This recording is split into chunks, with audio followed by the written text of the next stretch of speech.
podok teh pokok situ mah lain podok teh mah urang mah hook bae beuleum teh hartina lain naon sinyaan nggak nol keunana ka Allah mah hese tobat hampura Gusti abdi teh lah kulasaran geus teu kapake ieu di Golkar tobat aya tobat sih geus teu kapake mun nyaan tobat tinu kos karar itu lain Golkar bae ya PDI itu lu geus urang mengasingkan diri ka Allah ilmu aya di nyana tinggal eta hijabna doang tes ka Allah bae saminggu 2 minggu pastikan lamun deuk berangkat ka Allah neangan batur nu ka Allah ai kitu mah kan di Golkar babaturanna jeung jelema Golkar sabatur pan cak Imam Ghazali ge kotok ngahijina jeung kotok deui bebek ngahiji jeung bebek deui embe ngahiji jeung embe deui tilok aya kotok ngahiji jeung manuk tilok aya hiji waktu aya manuk ngahiji ta jeung kotok ditanya ku embe manuk sia kok kahijian jeung kotok mah kunaon geus teu bisa hiber cak ieu teh batur aing pantes embe ge kieu kahardi ku aing orang mantek sia babaregan jeung kotok geus bisa hiber teu bisa hiber aing sabatur atuh aing jadi sia lamun bisa hiber bae bisa hiber batu ngapak aing ge aya pejabat ngahiji jeung kiai eta ruruntuk korupsi ngan deureuss kene janan teh jeung gajah diliek sia jeung gajah mah eta urang bahasa ahli filsafat lain lalagaan kaharti jasa kan sok kiai kuari jadi aya di MUI teu daekeun ngahiji jeung kiai biasa jeung itu bae heran eta Masya Allah kiai modern aneh tidak kahiji jeung kiai salap mah bebas jeung sasaha bae ge kiai salap mah boro-boro jeung kiai modern boro-boro jeung ustad jeung jurig ge ngahiji kiai salap mah jeung kuntil anak ge terus bae halang kiai salap ya tuh saha bae bebas-bebasan bae sebab naon kiai salap mah zahirna doang batinna mah ka Allah atuh lain salap atuh lain kos kitu mah ngaranna modern teh kiai salap mah batin maka Allah zahirna mah jeung manusia kok bisa kitu rahmatan nyaah ka manusia nu butuheun rukun wudu rukun salat jerona mah teu hayang ka Allah nya mah mantak lamun diondang ngariung teh embungeun lamun diondang ngariung masih kene hayang atuh lain salapi teh pokos kitu mah sapi teh mah tah urang amati coba gitu amati asal geus boga pasantren modern teu daekeun jeung kieu salap kotok jeung kotok embe jeung embe tah tapi lamun neuk sadar geura sadar lain cak ulah kula mah nyampikeun Imam Ghazali sadarkeun leupaskeun geura anu urang aya di mana posisi teu jeung Golkar leupas jeung PDI leupas jeung PKB leupas kabeh jeung organisasi leupas jeung kemodernan leupas urang hiji butuhkan batur mah nyoloyong pasti ngoser sakumaha lauk kasaatan koser pasti ka kieu salap di lembah lamun deuk ibadah ka kieu salap moal aya nu nanya ka kieu modern moal deuk ibadah mah sebab nu dipake patokanana ulama salap kitab salapi nu nyekelan kitab salapi nu mana ku hajeun kumaha pejabat eureun pejabat aduh hayang belajar ibadah moal nanya ka kiai modern pasti ka kiai salaf mantak Gus Dur teu eureun-eureun ge ti isu kadoa eta nu nanya hayang bener ibadah teh di kalangan intelek teh teu eureun-eureun nah pasti sebab ka kiai modern mah nyana nanya ka kiai modern saya tuh bagaimana pengen ibadah yang baik begini iya terus ini bagaimana saya pengen merapikan soal harta saya harus sodakoh kan kemana sodakohnya kiai ya kalau bisa bawa ke sini aja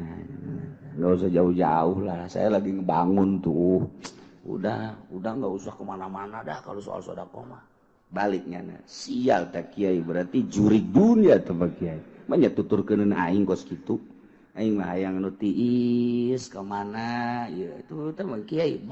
alabatan genderuwo orangana lain tuturkeun hate tetep cangcaya kula lamun nyaritakeun aya hiji mualaf sugih di urang mualaf keturunan Korea sugih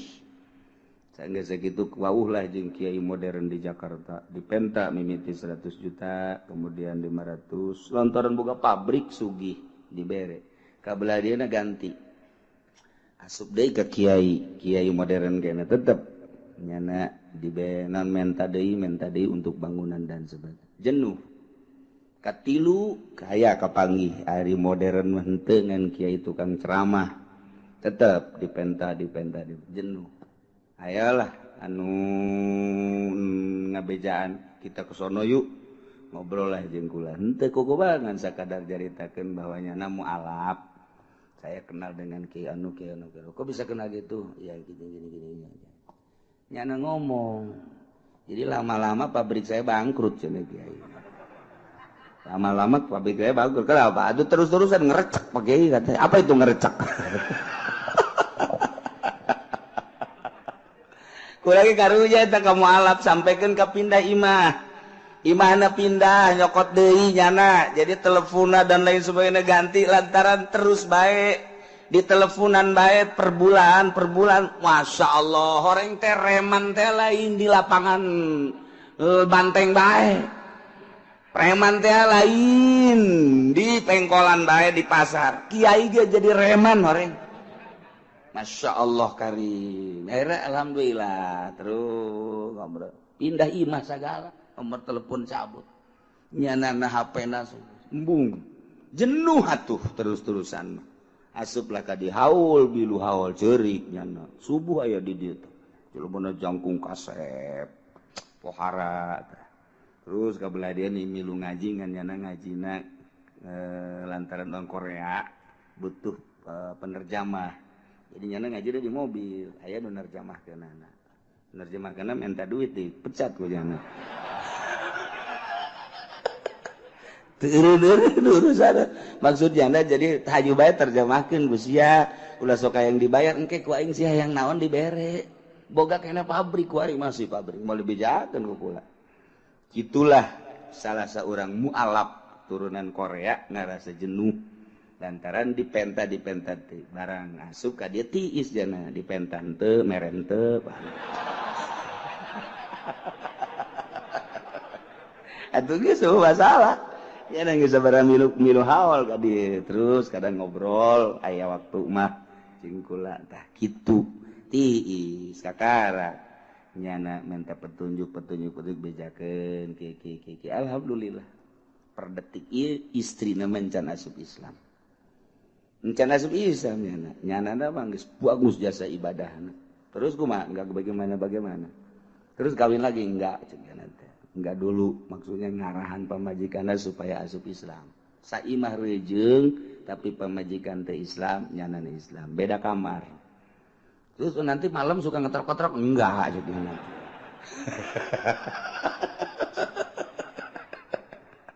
aduh Masya Allah urusan kos gitu bata-bata rahasia-rahasia lah di enggak wallahu a'lam bishawab urusan Trisno mah tuh hes eta nah wajanindul yahudi wawin nasrani ukila ka muslimin wakila hadarun wala sauguratun katuluti garati muslim warraqiq usuki matihum yawmal jinai wakila al-ijhad li sayyidah pain kanat maqatan lamun maindungna maqtu'a dianiaya datang ka para rotong pegat wajanin salimun kuwimat salimatan anggap indungna salamet kan kieu janin nu kaluarti indung anu roki indung anu amat berarti kan ieu roki tadi ukurkeun kana harga indungna cokot 1/10 harga indungna kuari indungna lantaran indungna dianiaya parargat leungeun pegat suku pegat dan lain sebagainya anakna keluar janin teraniaya indung namun dihargakeun kan murah ulah dihargakeun geus maktuah kuwimat salimatan bil asq mun salamet harga indungna sabaraha cokot 1/10na saha nu bakal nanggung jawab jeung dikamanakeun ieu toroganana wa tahmiluhul aqilatu fil azhar nanggunglah kana ieu 1/10 asobahna nurutkeun cik wal azhar faslun wallahu a'lam bissawab wal janin yahudi wal nasrani lan utawi janin kang bangsa Yahudi wa nasrani lan nasrani wa janin kang bangsa Nasrani gila kudan ucapaken napa lapad kaum muslimin yaiku kaya janin kang muslim gila lan den ucapaken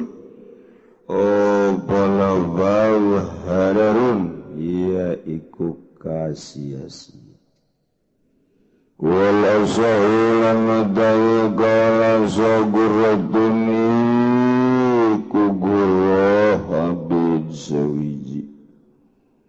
gurratun iku gurrah kasulusi gurrati muslimin kaya sepertelune abid kang muslim warabi kulan utawi kaula usuki mati umihi ku seperpuluh regambok kaya roki kiaumal jinayat ing dalam dina jinayah wakila lan dan ucapakeun al-ijhadi li sayyidiha yaiku ing dalam dina nibaakeun kadue sayyide iya Fain kanat magdu'atan magalamunana ya umi nimaqatu wataniku kang den tugal wal janinu salimun lan utawi widungan nana iku kang salamet kuwimat maka den rega-rega ya salimatan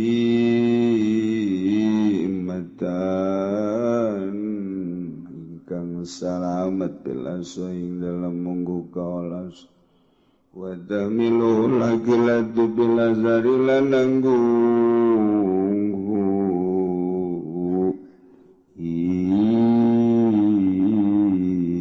musyuki manti umi alaki-laki sobo asobahe Il-azhari ing dalam mungguh kaul azhar ing dalam mungguh kaul azhar para jamaah kaum muslimin wal muslimat rahimakumullah alhamdulillah urang dina poe minggu ieu memasuki hari ke-9 Muharram nu disebut Yaumut Tasu'a kulantaran minggu kamari geus dibejaan atuh alhamdulillah tukang nguduk beak kabeh nandakeun bahwa jamaah parwasa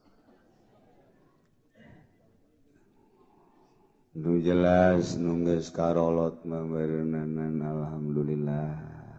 boga rarasaan meureunnyana bakal moal kapanggih deui jeung Muharram taun hareup siap-siap nyana geus neuleuan tempat berbaring untuk selama-lamana deres mun boga pikiran kos kitu mah nu ngomong kitu haju terus bae nonton TV eta gedebul ngaranna bohong jelema nu mempersiapkeun diri yang ka akhirat mah moal daek nonton TV moal daek ngeredit moal daek maksiat sebab nyana inget bakal tereh jasa urang maguari teh nu mentak daek maksiat asa kebal keneh di dunia tenang-tenang we padahal kuari loba jasa nu maot ngadadak kamari dicelongo keur diuk we kebal diuk ditoel jak kebal teuing diukna horeng mau mun dihitungan geus loba jasa jamaah urang di dieu aktif minggu dalam rangka kunjungan tugas ka Jambi di Jambi maot Pak Haji Sudiro urang bacakeun Fatihah keur anjeunna mudah-mudahan dihampura sakabeh dosana ditempatkeun dina rahmat Allah caangkeun dilegakeun kuburanana bibarakati ummil Quran Al-Fatihah. Bismillahirrahmanirrahim. Alhamdulillahirabbil alamin arrahmanir rahim maliki yaumiddin. Iyyaka na'budu wa iyyaka nasta'in. Ihdinas siratal mustaqim. Siratal ladzina an'amta 'alaihim ghairil maghdubi 'alaihim waladdallin.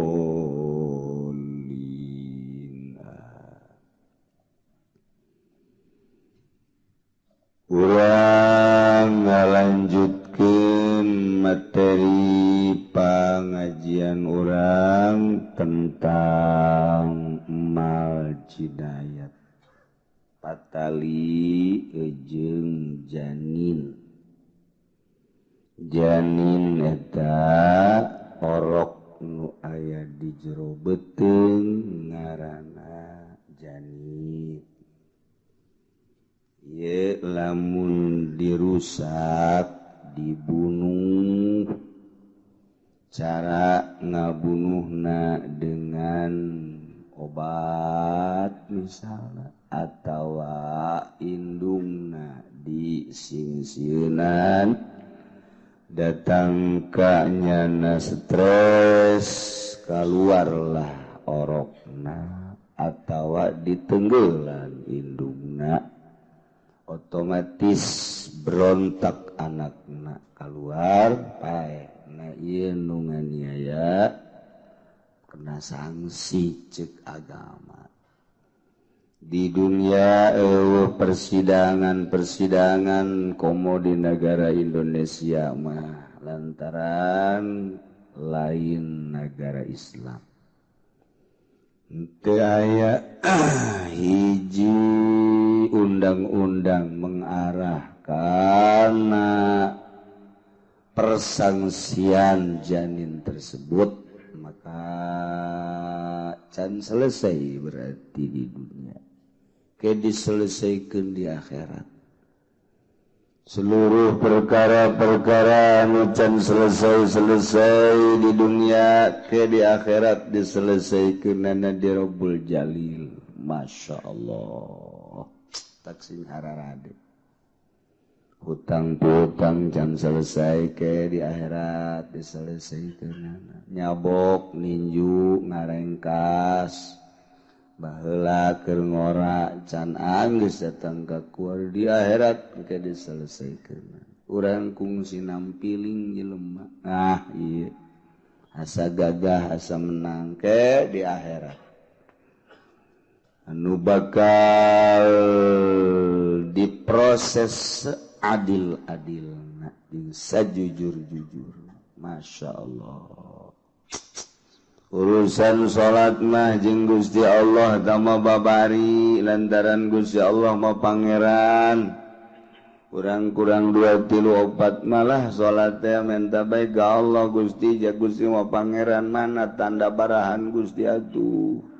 kakurangan salat abdi ampura bae lamun Gusti lamun teu ngampura ka abdi kurang salat lah sapira 5 genep 7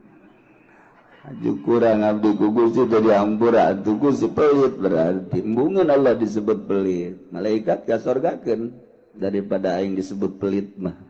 babari jeung Allah mah babari geus ka sorga-sorgakeun mah habaq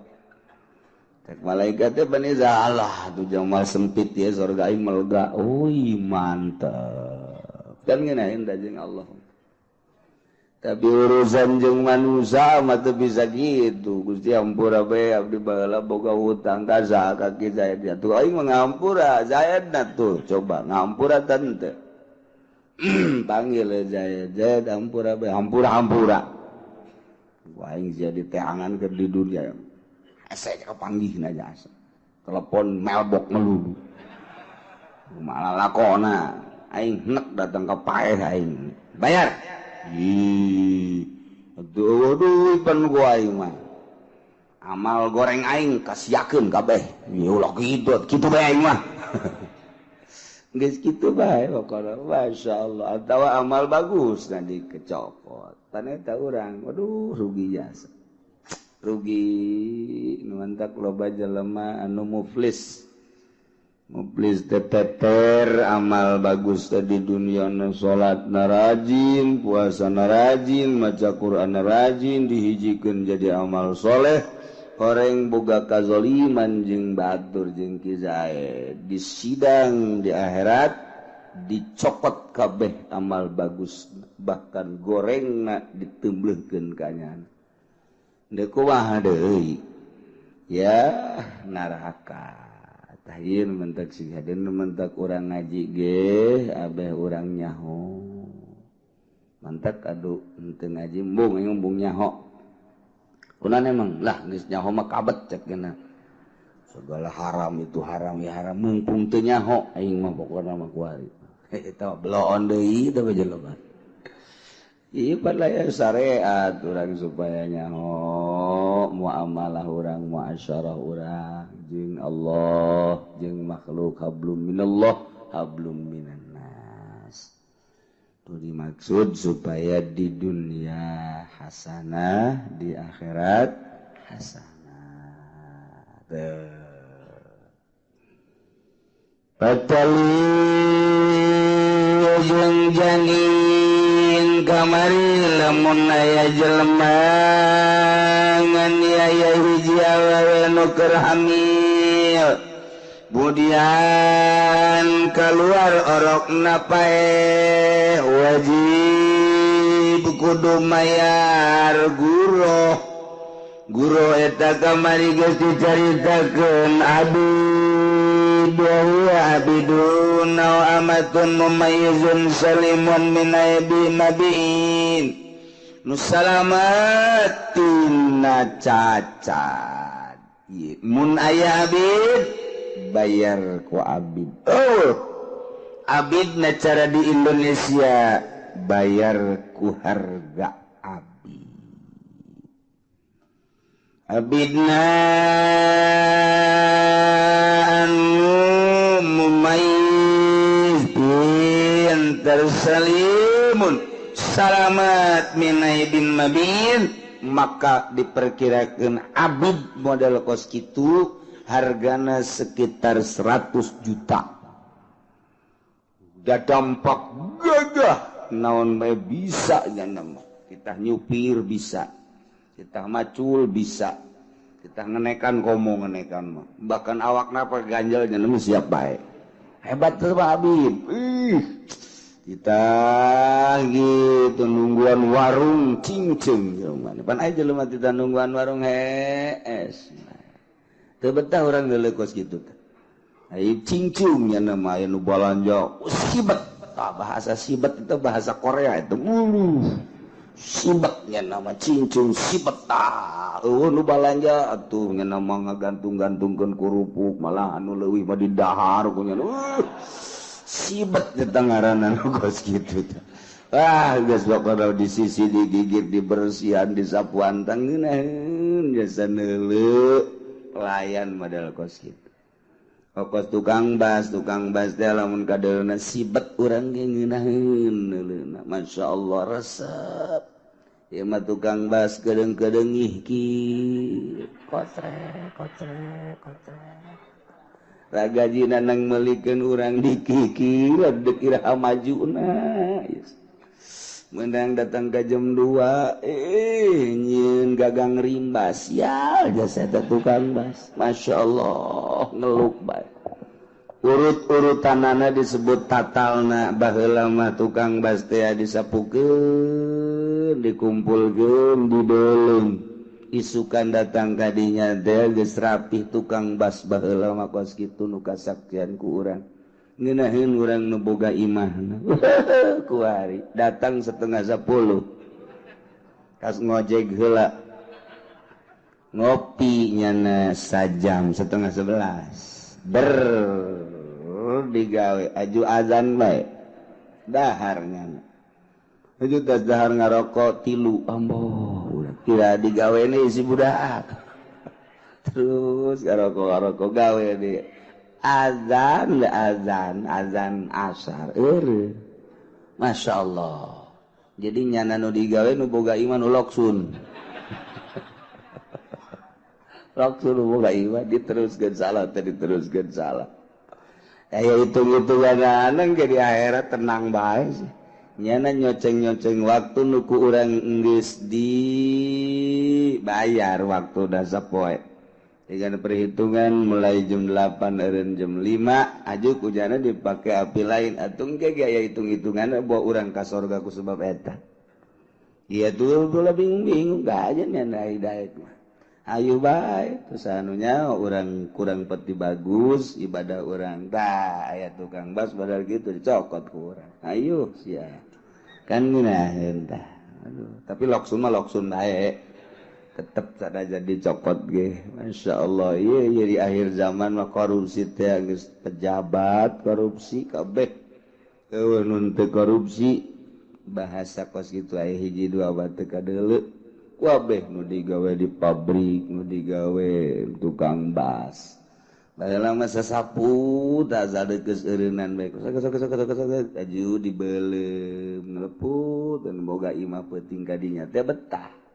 kulima kuayu mah pas solengkrah bahkan nyana digawe ge isukna neangan ragaji ragaji aing ka mana ragaji ku sia tuh lain dicokot atuh lain di kitu ampihan